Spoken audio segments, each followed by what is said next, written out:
He wasn't greeted as the hero he was 3 years earlier. Spain's excitement came with a big side of doubt and disappointment.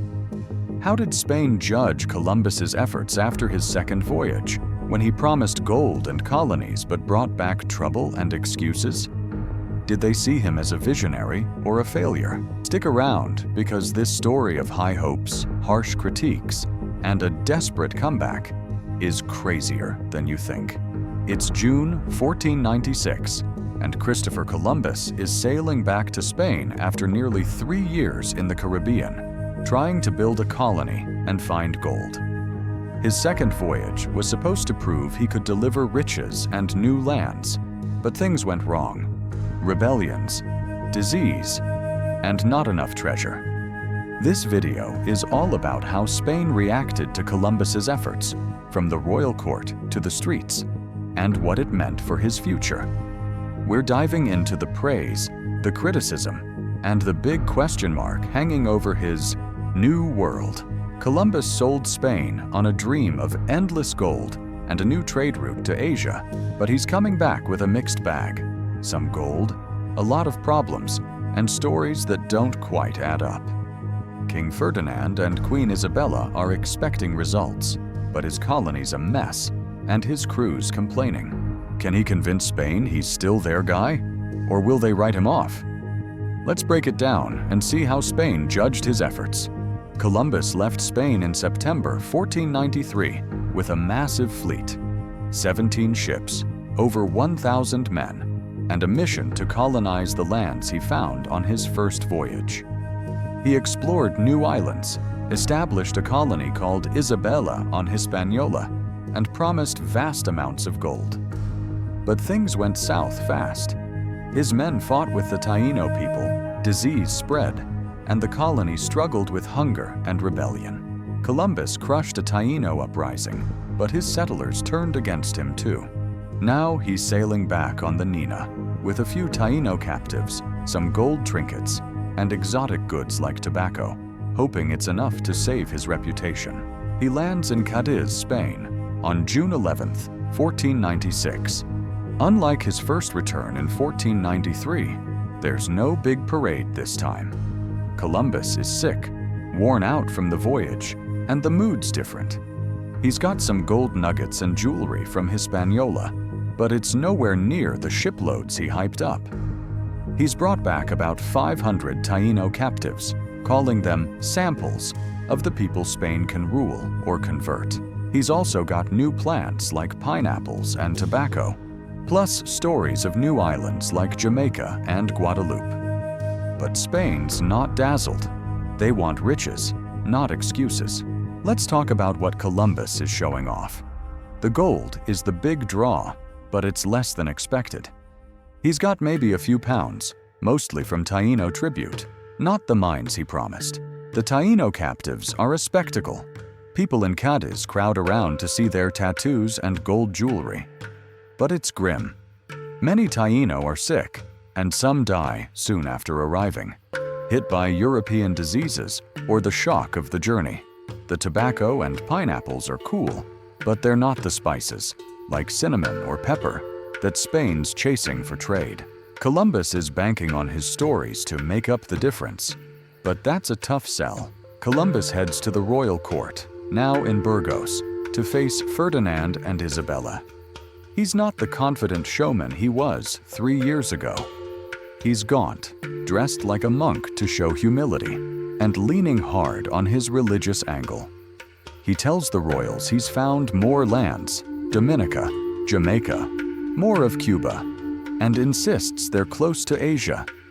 He describes Hispaniola's fertile valleys, rivers, and potential for gold. He talks about converting the Taino to Christianity, saying they're ready to serve Spain.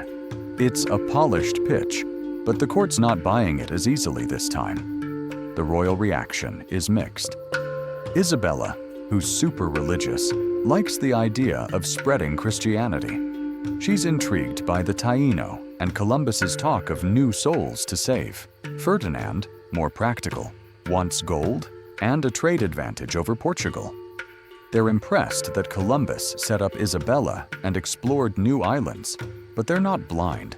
The gold's underwhelming, and they've heard rumors of trouble. Some of Columbus's men, sent back earlier, have been bad-mouthing him, saying the colony's a disaster, and he's a harsh leader. Let's dive into those rumors. Several settlers, especially nobles, hated Columbus's strict rules in Isabela. They weren't used to manual labor, and they blamed him for the colony's problems: malaria, food shortages, fights with the Taino. Some of these guys, like Pedro Margarit, returned to Spain before Columbus and told the court he was mismanaging everything. They say he's obsessed with gold, cruel to the Taino, and failing as a governor. Columbus counters this, saying the rebels are lazy, and the Taino uprising forced him to get tough. He points to the captives and gold as proof he's delivering. The court scholars are another hurdle. They're still skeptical about Columbus's Asia claim. His first voyage raised doubts. Where are the palaces, the spices, the Great Khan? Now, with more islands but no clear trade route, some think he's lost or lying. Columbus doubles down, showing maps and journals, insisting he's just one trip away from China. He's got some allies, like Luis de Santangel, the treasurer who helped fund his first voyage. Santangel argues that Columbus's new lands could still pay off, mainly if Spain invests more. The Spanish public has a different vibe. In ports like Cadiz and Seville, people are buzzing about the Indians and new islands. Tavern talk is full of wild stories: lands of gold, strange plants, naked people who worship the Spanish like gods. Columbus's return isn't a national holiday, but it's big news.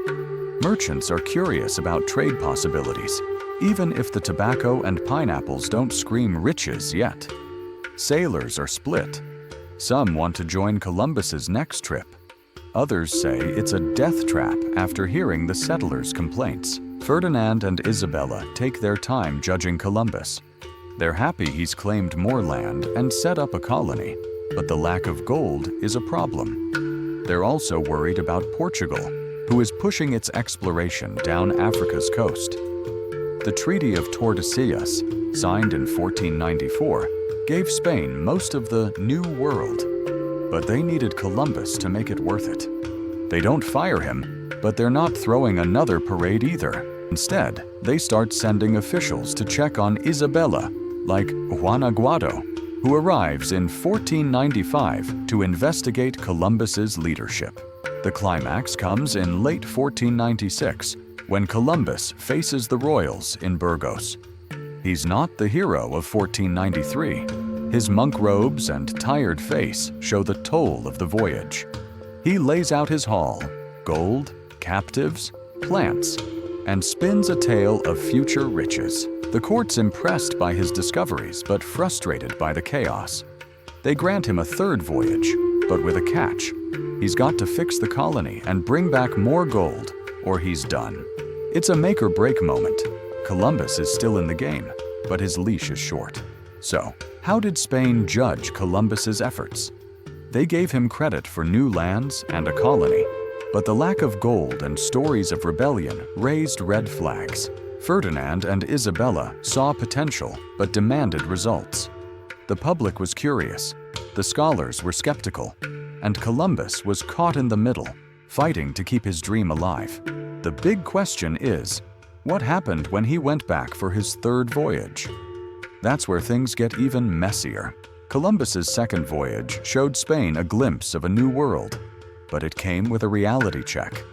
His efforts were bold but flawed, and Spain's judgment kept him on a tightrope. Want to know how his third voyage went? Subscribe to our channel and stay tuned.